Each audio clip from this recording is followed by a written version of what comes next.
Avantika music में आपका स्वागत है। अवंतिका म्यूजिक को सब्सक्राइब करने के लिए सब्सक्राइब के लाल बटन को दबाएं और नए नए गाने पहले सुनने के लिए घंटी को दबाएं।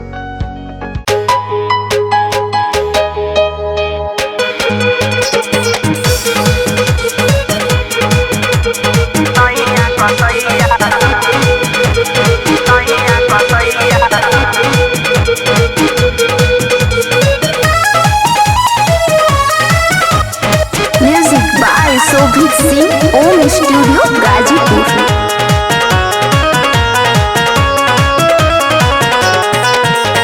मार दिहले धक्का हमसे सहलो ना जाता, मुची कल बाकलैया। मार दिहले धक्का हमसे सहलो ना जाता, मुची कल बाकलैया। यही रतिया में कइले कलैया हो सखी सैया कसैया। खटिया पे कइले कलैया हो सखी सैया कसैया। सैया कसैया, सैया कसैया।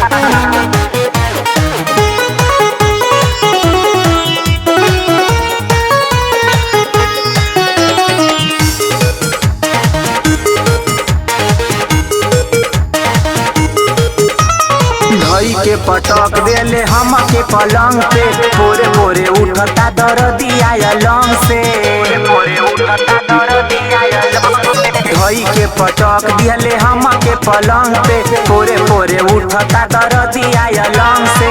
दिहुए रगड़ लेके कोरा रात भर उभरल बाललैया। दिहुए रगड़ लेके कोरा रात भर उभरल बाललैया। यही रतिया में कइले कलैया हो सखी सैया कसैया। अरे खटिया पे कइले कलैया हो सखी सैया कसैया। सैया कसैया, सैया कसैया।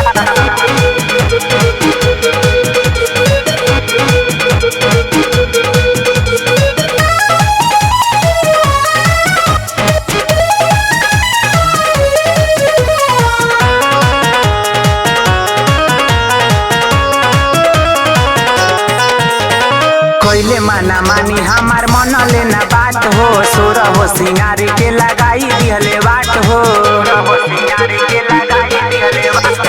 कइले माना मानी हमार मन लेना बात हो। सोर हो सिंगारी के लगाई दिहले बाट हो।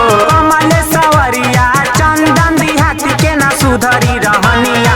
कमल सवरिया चंदन देहाती के ना सुधरी रहनिया। यही रतिया में कइले कलैया हो सखी सैया कसैया। अरे खटिया पे कइले कलैया हो सखी सैया कसैया। मार दिहले धक्का हमसे सहलो ना जाता, मुची कल बाकलैया। यही रतिया में कइले कलैया हो सखी सैया कसैया। खटिया पे कइले कलैया हो सखी सैया कसैया।